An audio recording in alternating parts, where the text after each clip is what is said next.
Welcome back to another episode of the Significant Coaching Podcast. I'm your host, Matt Rogers, and as always, we're here to give athletes, parents, and coaches the insight and strategies they need to navigate the college recruiting process.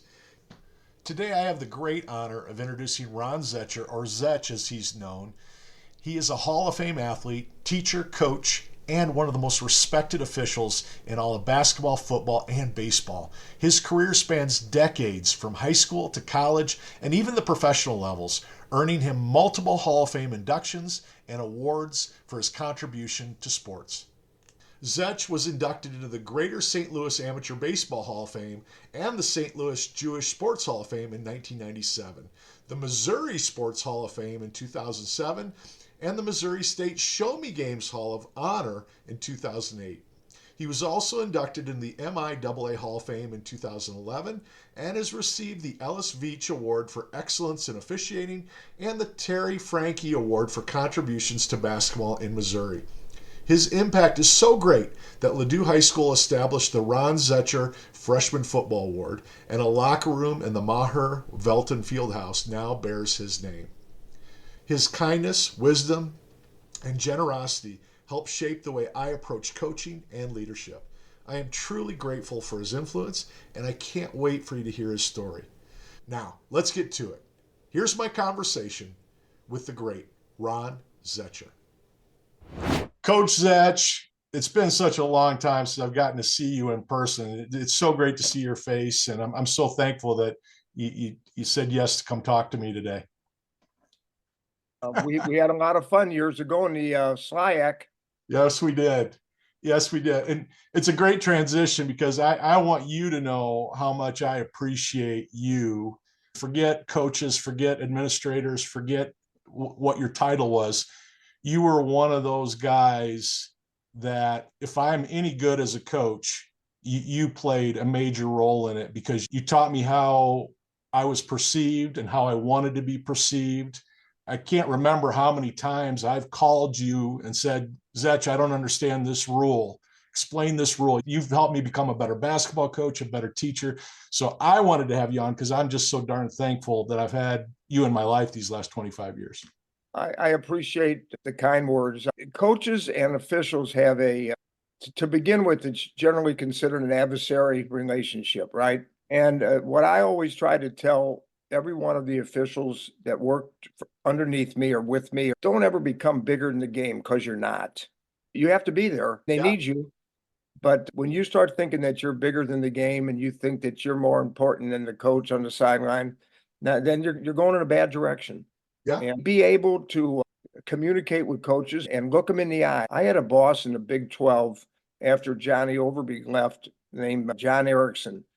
And one of the things that John Erickson told every one of us, and he was a Christian man and a very straightforward guy, a lot different than Overby. They were two polar opposites. John Erickson said, when you're going to talk to a coach, don't talk to him over your shoulder. Stop. If you have something to say, look him in the eye and talk to him. Look him in the eye. And if you want to yell at him when you're running by, you're gaining nothing. You're going in the wrong direction. It was good advice. And it's the same advice that I heard as a young coach.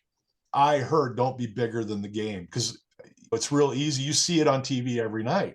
Coaches they don't get it. They're trying to be bigger in the game. And it was a great lesson for me. I bet the first 4 years I was at Maryville, probably age 26 to 30, I probably got 5 or 6 technical. There was a point where you and I were on the phone one night after a game and I was heated and upset. And you just made it clear, these guys, they're partners with me, the officials, the players, the other coaches, the fans. We're all partners in this, trying to do something good. When I start seeing the game as a coach, as a participant, and not somebody that has to own it or be in charge of it, I became a better coach. And we had great officials in this league. I love those guys. I never thought I would be friends with so many officials, but I was excited when guys walked into my gym because we had that relationship. When I was supervising the SLIAC and supervising the MIAA, I was still refereeing also at the same time. Right. So it was easy for me to relate to the coaches and to the officials because I was still doing it myself. And I used to tell the officials, as long as you do the right thing, Yeah. no coach is going to tell you, they're going to tell you you'll never be back here again. But just don't even pay attention to that. The only person who's not going to bring you back is me. And if you do something egregious, then maybe you won't be back. But other Yeah. than that, just do your job. I don't want to mention their names, who I thought were tremendous officials, guys who worked for me. Yeah. She said, here's what the walkaway is. When I'm with my team and I'm at my bench, that's my home. Okay. I belong there. When you come over there, you're just a guest. Okay. And when you come over there, you're coming into my house. And if you and I are having a conversation and it's going in the wrong direction, you need to know what the walk away means. That means you turn away and you walk away from me, because the conversation is not going to get better. Now, if I follow you and chase you out on the floor, you better have the, you know what, turn around and tee me. What Yeah. great advice. Yeah. Bob And, Knight. and it's Yeah. not the advice people probably expect from Coach Knight to an official. No, he was a very misunderstood coach, by the way. Yeah. He was the champion of officials in the Big Ten. Every year he would ask the commissioner, how much are they paying the guys in the ACC? And the commissioner, let's just for namesake or money's sake, the commissioner would say, we're paying in the ACC, we're paying $700 a game. Knight would tell Jim Delaney, Jim, then we pay $800 a game because we want the best. That's right. Hey, wow. Bob Knight. And, Knight once told me, he says, I don't have any problem with officials who miss calls.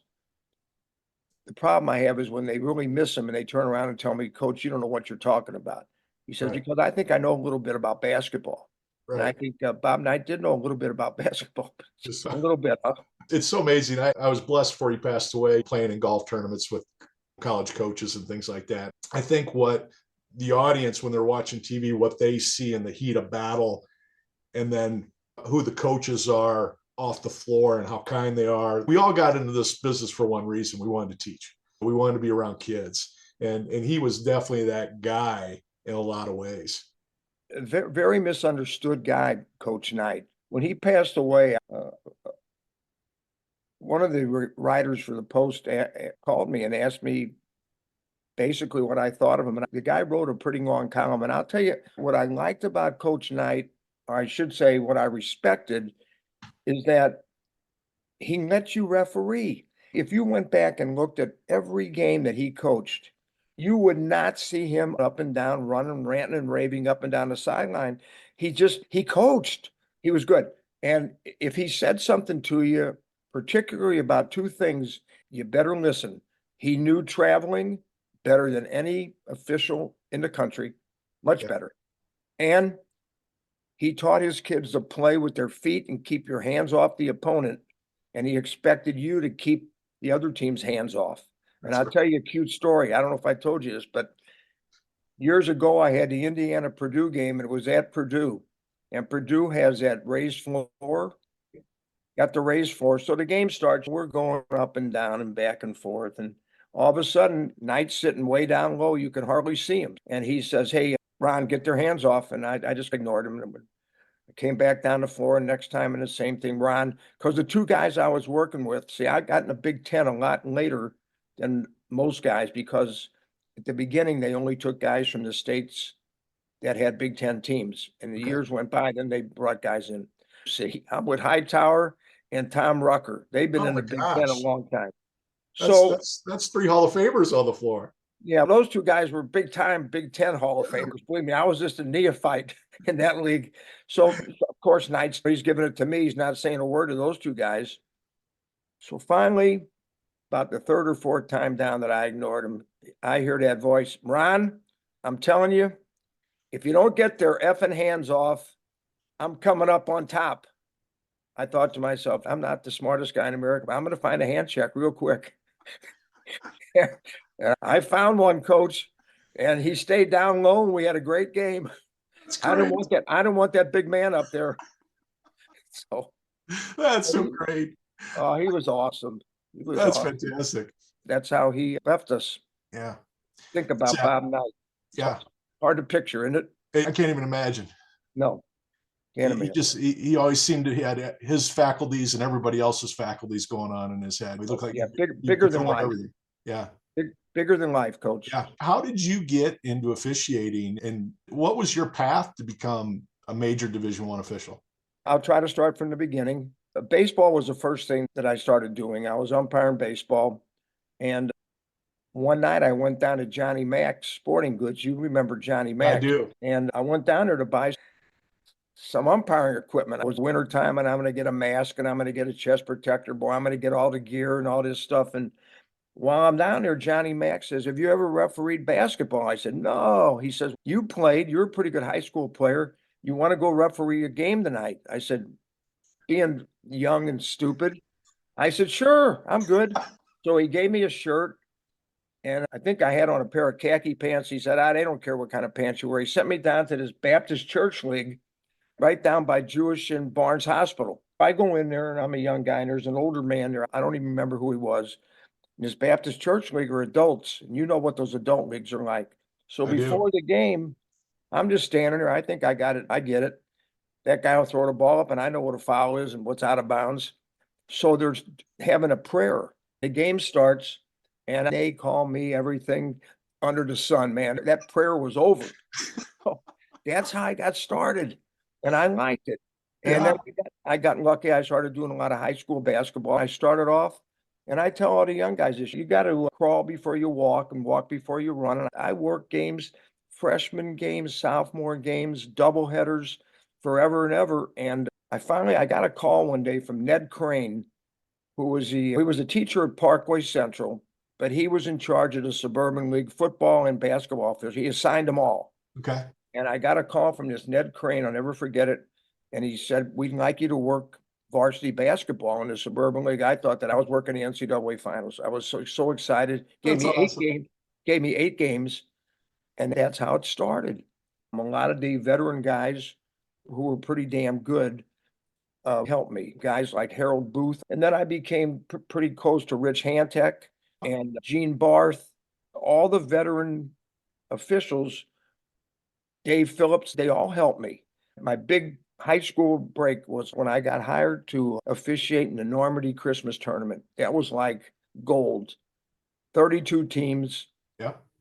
green and the red divisions, and all the guys that I work with in the tournament, they were all like big time guys. Okay. Barth and Hantek and Phillips and Chuck Currender, Bob Shapp, an old timer, real old timer. And then Schumer eventually got hired to work there, and Marv Andrew. So that's how it all started. And I ended up working in basketball, the Missouri State Large School Finals 3 years in a row. And Wow. I found that very interesting. The first year, every official that I knew and those that I didn't know called me, and they were just, "Ron, this is, oh, congratulations." You know how you get all Yeah. all Yeah. the accolades. "Oh man, what a great." The second year in a row, about half the guys called. The third year, they all called Columbia and asked them, "Why the hell is this guy working all the finals?" It was So all envy and jealousy. it goes from, "Yeah, why is he still there?" So I told one of the guys, he was in jest saying, "Yeah, why do you go every year?" I said, "I guess they think that I'm good enough to go every year." I said, "They don't put a limit on DeSmet going every year, do they? That's right. Why That's does right. DeSmet go every year? Because they're the best team." And the coaches vote for all that. Amen. And so Jack Miles was the Misha director. He was the top dog. And so Jack Miles had a lot to do with me coming down to Columbia those 3 years. Jack Miles and Bernie Sagaw were real good friends. And Bernie Sagaw had the same job in Iowa. He was the head of the Iowa Activities Association. He also was a part-time employee of the Big Eight Conference. He was a supervisor of officials. That's great. So Jack Miles, you know how it works. You need to get a hold of Ron Zetcher. So that's how I got into Big Eight with That's Bernie fantastic. Sagaw. And sometimes you got to be pretty lucky. You know what I mean? They appreciated your game. They appreciated the way you worked the game, and the coaches appreciated the way you worked the game. So I got into the Big Eight, and the Big Eight conference at that time had 13 referees, coach, period. That's it, 13. Wow. And the year I got hired, they added 3 of us. So that the total is 16. Now, if I told you the guys who were in that league when I got hired, Yeah. man, I'm coming from the Missouri State Finals, man. I'm big. I'm a big timer. And then I go into that conference and there's Ben Dreith. You've heard of him. Yeah. Pat Haggerty, Dave Phillips, Johnny Overby, Roy Clymer, Ron Spittler, on and on, Jim Bain. So Jim we're Bay. talking about a staff. Almost every guy in there is gone to the NCAA tournament. Most of them have worked the Final Four, and here I am. But I'm a great high school official, man. I'm ready to go get them. Yeah. And I was absolutely out of my league. And this is the truth. 2-man games. Irv Brown, who may be the greatest of them all, I worked a number of games with him and at Overby those 2 years. And at the end of 2 years, I'm at home and I get a letter from Bernie Sagaw. Ron, and he was an awesome guy. I think Bernie's still living, probably in his early 90s. Ron, I treat our staff like you would if it was a major league roster. Every year in the major leagues, they have 25-man rosters. And at the end of the year, I think, so to make a long story short, we're going to bring in some new people and we're going to have to let a few of you go. So I'm gone after 2 years. And I'm like, you go from being on top of the world to holy, what's happened? So I remember I went out of town that summer with my family and really feeling sorry for, you know how you are. While I was gone, the supervisor in the Missouri Valley got into it with the coaches and the administrators. He wanted 3 officials and they said, we're not ready for 3. And he tried to play their hand. If you can't give us 3 officials, I don't need to be doing this anymore. And they said, fine. They wanted to get rid of it. And he gave them a reason.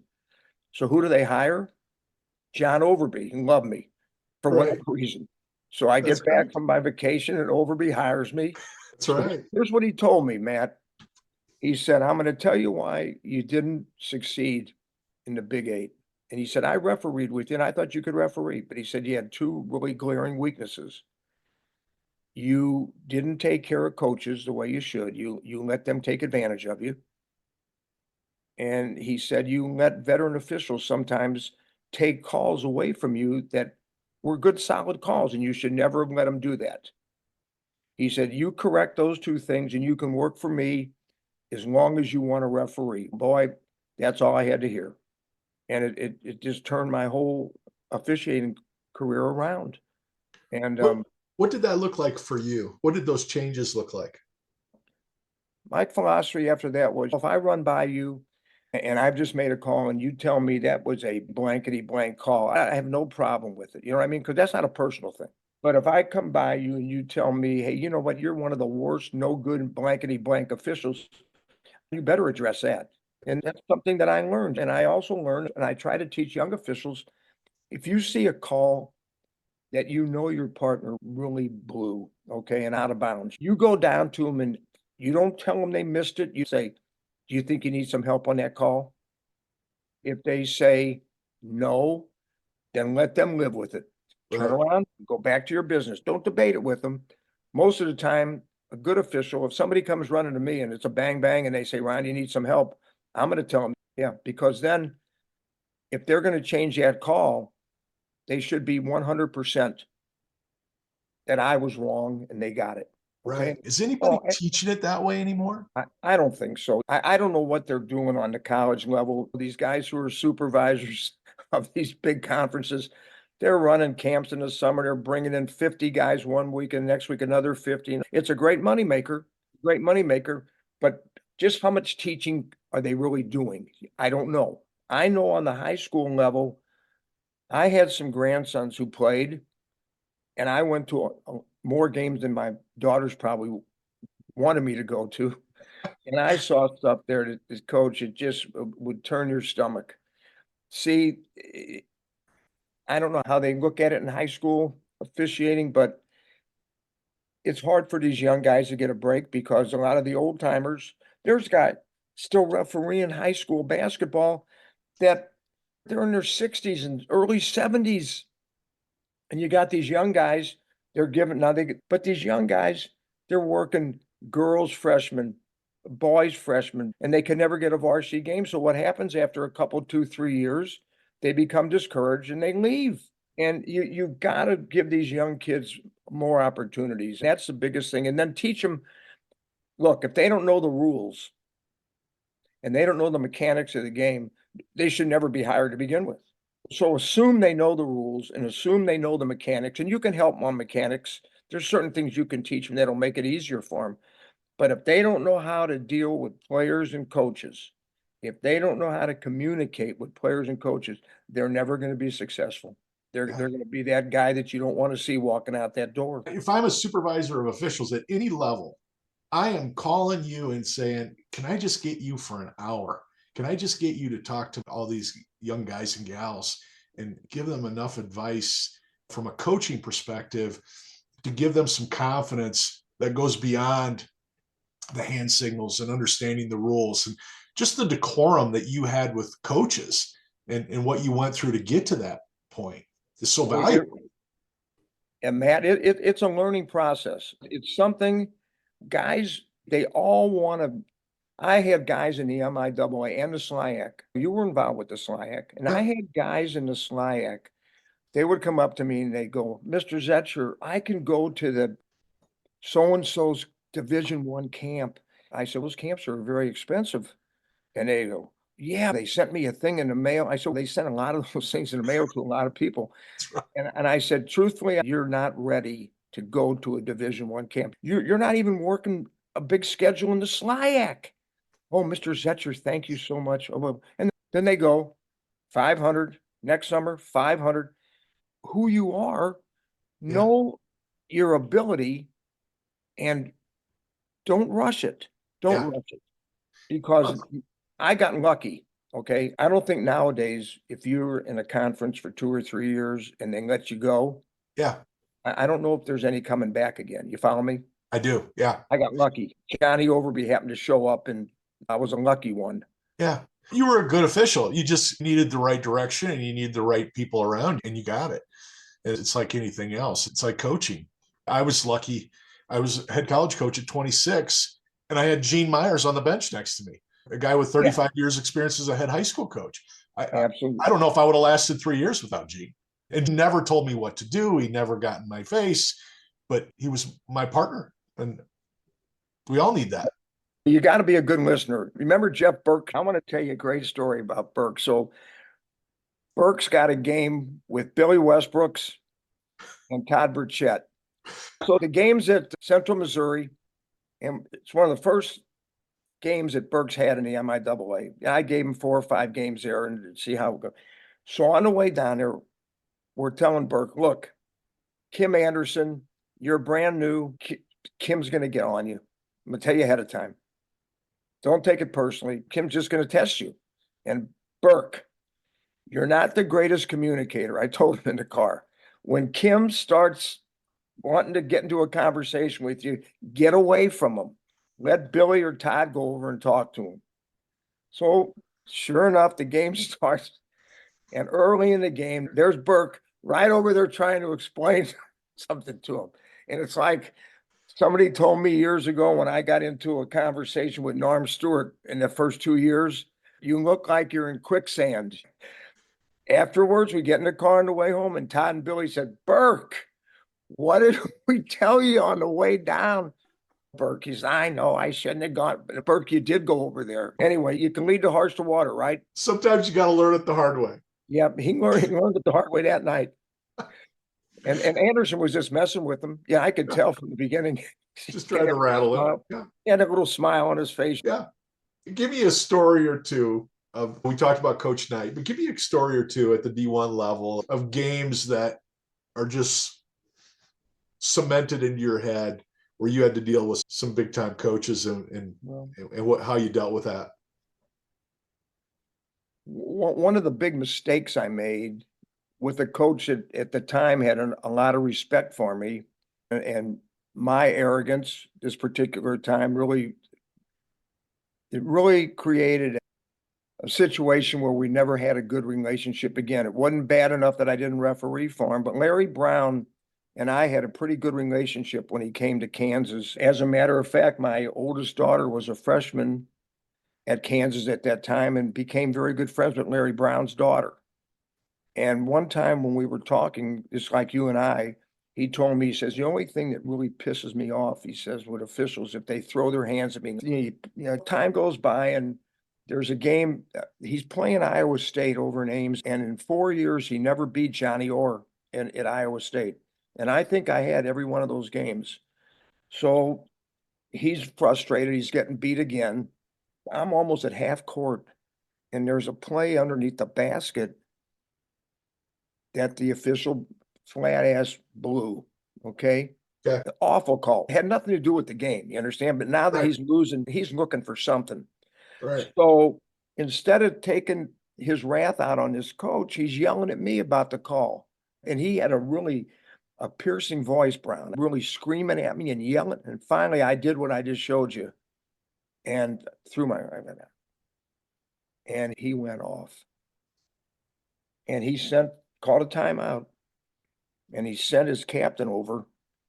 And his captain basically said to me, he was nervous. He said, Mr. Zetcher, Coach Brown told me that when the game's over, if you walk out that back door where you officials go, he's going to be waiting for you with a hitch in your mouth. I said, well, you know what? I'm going to be going out that door. Bring it. Because that's the only way I can leave. That's the only way they can let us out of here. Nothing ever happened. And he wasn't out there. But anyway, what happened, the way the scheduling was, I had him, I think the very next or the second game after that at Kansas. And I was really embarrassed because I was 100% wrong, Coach. Yeah. And you got to go down and shake their hands. And the only thing I can do is tell him that I apologize for the way I acted. And I told him that, and he accepted it. He shook my hand. Yeah. But our relationship was never the same. Yeah. And it was only one person to blame for that. That was me. Yeah. And then Billy Tubbs, that's another guy that I loved, and we really had some raucous times with him. And I went into his huddle one night because I was pissed off at him, and he was screaming. I went into his huddle, and we really got into it. And all of a sudden, this big guy towering over me looks at me, says, and he's very polite. He said, Mr. Zetcher, I think you don't belong over here. I think you belong back on the court. It was Tinsdale. I went, oh, I better, yeah. But Tubbs, I love him. His son found me on Facebook. And we communicate a lot. His son wants his dad passed away about a year or so ago, 2 years ago. His dad does belong in the Hall of Fame. I agree. Yeah. And they're working hard. So when his dad went to TCU, Tubbs and I always had a pretty good relationship. So I go down to shake his hand when he's at the TCU, see? And he's got his back to the floor and he's waving to some people up in the stand. So I wait for him till he's done with his waving and all that. He said, oh, hey, hi, Zetch. And I said, who the hell are you waving to up here? He says, those are my grandbabies. I said, don't embarrass them today then, Tubbs, okay? Behave. Don't embarrass those little grandkids here. So most of those guys were pretty good guys. Yeah. Like you said before, they had a job to do. I had a job to do. We try to coexist the best we can. Yeah. It's just, it amazes me, Zetch. Look at the names we talked about. Norm Stewart, Johnny Orr, Larry Brown, Billy Tubbs. These are the greats of the great. And you stood face to face and toe to toe with them and coached some of the greatest games of that decade. Look at the Big Eight. You're talking about Johnny Orr and Tubbs. How about Jack Hartman at Kansas State? Yeah. My goodness, a great coach. Yeah. And my first year in the Big Eight, Cipriano was a head coach over at Nebraska. He had the infamous game. Remember, they used to have that starter's pistol at the table? Right. They would use that. They would shoot that pistol to end a half or whatever. And he was wanting a timeout and they wouldn't give it to him. And he ran down there and shot that pistol. You don't see that anymore. Those were characters. Those were characters, those guys. Eddie Sutton was good to you. He was so kind to me. Whenever I saw him at a coaching clinic, and I wrote to him a couple times, he always wrote back. He was just always so kind. I loved Eddie. Good man. Yeah. He was the type of guy, he'd be teaching at a clinic, and I'd go up and I'd go, Coach, explain this to me. How do I teach this to small Division III kids? And he would pull me aside and he would walk me through it. He would show me how to teach it. Lute Olson was like that too at Arizona. Yep. You Yeah, know, Lute was a terrific coach. When I first started refereeing in the Big Eight, and I was at Oklahoma State, and they pointed up in the top of the bleachers, Henry Iba. He used to sit wow. up there and watch games. Some legendary guy, huh? Yes. Henry Iba. Oh, Did you ever get to talk to him? never did. No, I sure wish I had. Did you ever officiate Rupp or Wooden or any of those guys? Did you ever officiate down in Kentucky or Wooden in UCLA? Never had those guys. I'll tell you, I refereed in the NCAA tournament. I refereed with a bunch of pretty big time guys. I didn't work in their conferences, but I refereed for Pitino Oh yeah. and Coach K. I'll tell you a quick story about Coach K. So Duke comes to Oklahoma, and Oklahoma had won, I think, 50 or 51 straight home games. And Duke had a great team with Bobby Hurley Yeah. and Leitner and those guys. This is a big time game. And I'm putting the ball in play, and I'm on the sideline directly across from the benches. And all of a sudden, one of the big water coolers fell off the table it was on, and the floor's full of water. So I can see all these managers over there sweeping it up, and I'm just holding the ball. And Leitner, he was an idiot. He says to me, "Hey, put the ball in play." Come on. Says it to me. Hey, put the. So I, in a very stupid response, I said, "Hey, fuck you." So he, like a 2-year-old, Bobby, talking to Hurley. Bobby, did you hear what he just said to me? So I figured I better get this thing cleaned up pretty fast. So I walk over to Coach K. And I said, Coach K, I said, I just said something to your big player over there that I probably shouldn't have said. I told him what happened, but I decided I'd just give him the same language that he gave me. He said, let me tell you something. If he looks at you the wrong way the rest of this game, just come over and tell me. I'll bring his ass over here and sit him right on this bench. How about that? They beat Oklahoma. It was a great game, and they broke Oklahoma. I think they had won 51 straight home games. But that was my experience with Coach K. That's what you expect from him. But Leitner was a pretty damn good player. Yeah, he was pretty good. And he could be tough, Coach K. I had him a Yeah. number of times in the NCAA tournament games, and he would be a little bit like Wooden. He'd roll that program up, and he'd talk you through that program. But he was fine. Tell me about Rick. I don't know how many times I had him in the tournament. I never heard anything about officiating from Pitino. It was weird.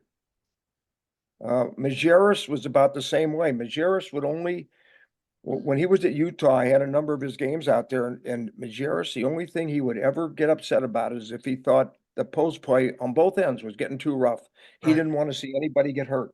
Other than that, he never said boo. That's interesting about both of them. But they were always coaching. Those guys were just teachers to the core. That's why they win. You can't spend the entire game officiating from the bench because then you're not coaching your kids. That's right. And you're giving your kids an excuse for their mistakes. That's right. Oh yeah, that really wasn't a foul, Bobby. Oh, Yeah. oh no, you didn't travel. No, the whistle blew, you traveled. Yeah. I learned this the hard way. You're modeling to them. You can't tell your kids not to yell and complain and talk to the officials when that's all you're ever doing. I refereed a lot of his games, but I can't even remember a player of his who would even think about getting a technical foul. To deal with the wrath? No way. Knight's whole thing is, hey, let me get it, not you. That's right. Yeah. That's the way it should be. Coach, I could talk stories with you for hours, but I'm going to turn directions here because I really want to get your thoughts on this. You and I both talked about we're losing really great officials and really great coaches that are leaving the game. And the complaint is parents and the complaint is administration. We can point fingers in a lot of ways. How do we get good young coaches and really good young officials, men and women? How do we get them to step into that environment and stay in it? How do we keep them healthy? How many young males, when they go to college these days, Matt, are going into education or wanting to become teachers Not of enough. wanting, and it goes right back to number one, unless you have a tremendous passion to be a teacher or a coach, the incentive's not there Right. because you want to raise a family and they're not paying teachers. Guys come out. I've got some grandson and granddaughters who are out of college and they're not in education and they're making some pretty good money to start. So I Yeah. don't know what I think we have to recruit. If I was a young person again and I was a high school coach or teacher, if I saw some young men or women who I thought would really be good in education, who really could communicate well with kids, I think I would encourage them. I would try to help them. I would try to mentor them. Yeah. I don't know how many people are doing that, Matt. You do a lot of recruiting, Yeah. help kids get into college. Is that correct? They don't know how. Exactly. Yeah. They don't know Yeah. how. I find myself at my daughter's I volleyball games where I'll see a great freshman coach, a young coach, volleyball coach, or I'll be at a high school game watching a basketball freshman, sophomore, JV. I just love their interaction with the kids. They never stop teaching. They never yes. stop coaching. They never stop working. And I'll go up to them after a game and I go, hey, I just want you really impressive stuff. Keep, if you love it, just keep Well, doing it. it's Don't let important. anybody change who you are. Like in Ladue has the financial means to take care of their coaches and whatever. Yeah. That being said, on the football staff, they had a real good young coach. They're changing coaches now, but to get assistant coaches, they can't get anybody in the district to do it. They got to go outside. In other words, some guy who works at a restaurant who wants a coach who's got a Yeah. background. That's an assistant coach. But that's not what we're looking for. We got to No. get these young people in the building who are Yeah. on staff as a phys ed teacher. And of course, Ladue was on a merit system then, okay? And it was I liked it. But you had to coach 2 sports, period. No negotiating. Now you could put down what sports you wanted to coach, Yeah. okay? But if you wanted to be a PE teacher in the district of Ladue, you will be hired as a PE teacher / coach of 2 sports. Nowadays, they teach PE. They don't want to coach after school. They go home. No. So now you got to go find somebody who might be a history teacher over at Marquette who's going to Yeah. coach football at Ladue. I can never understand why principals and superintendents don't make that a point of emphasis. We need a new math teacher. We need to find somebody that can coach football or basketball or track and field or softball as well. We want that diversity. We want, why aren't we hiring teachers? But why aren't we at least looking for those people that can do multiple jobs? It's just like in officiating. You've got to get some young teachers involved in coaching, right? With the knowledge that, hey, if you do a real good job coaching our freshman boys basketball team, hey, we'll find a way to promote you to a better job. That's right. Or you might love coaching a freshman and you can coach it for the next 25 years. That's right. I wish there was, and maybe there is, maybe you'll tell me there is, but I wish there was some kind of administration that was developing young coaches or a program that was developing. You talk to seniors that are graduating from UMSL, Maryville, Webster, and you sit them all down and just say, hey, what do you want to do after college? All of them are trying, especially basketball players, they're trying to figure out, how can I keep playing? How can I stay connected to the game? We've got an opportunity for you. Let's get you into coaching. Let's get you into officiating. Would you be open to that? It starts probably with your counselors in the high schools, some teachers, male or female, who really have a passion for sports, who encourage kids. But if you're in an environment where they don't give a damn about athletics, it's cooked. It is. And it's so important. It just, it touches so many things in a school district, which again, I'm so thankful for having you in my life. We got to talk today. I love you, and you'll always be one of those people that whatever I do in my life, you'll always be one of those people I'll be thankful that I got to spend time with you and got to learn from you. I will say this, I'm humbled by your words, and I am thankful that I know you. Coach, thank you so much. I wish you all the best, and I look forward to future conversations, but thanks for doing this today. That wraps up another episode of the Significant Coaching Podcast. A huge thank you to Ron Zetcher for sharing his incredible journey and wisdom with us today. His impact on sports as an athlete, a coach, a teacher, and official is truly remarkable. And I'm personally grateful for the role he played in my own development as a coach and leader. And I'm also grateful just to have his friendship. If you've enjoyed this conversation, please take a moment to subscribe, rate, and review the podcast on your favorite platform. Whether that's Apple, Spotify, Amazon, or iHeartRadio, your support helps us continue bringing valuable insights to athletes, parents, and coaches. And don't forget to visit CoachMattRogers.com for more resources on the college recruiting process and how to take control of your athletic future. Thanks again for tuning in. Until next time, keep working hard, stay focused, and take ownership of your journey. See you in the next episode.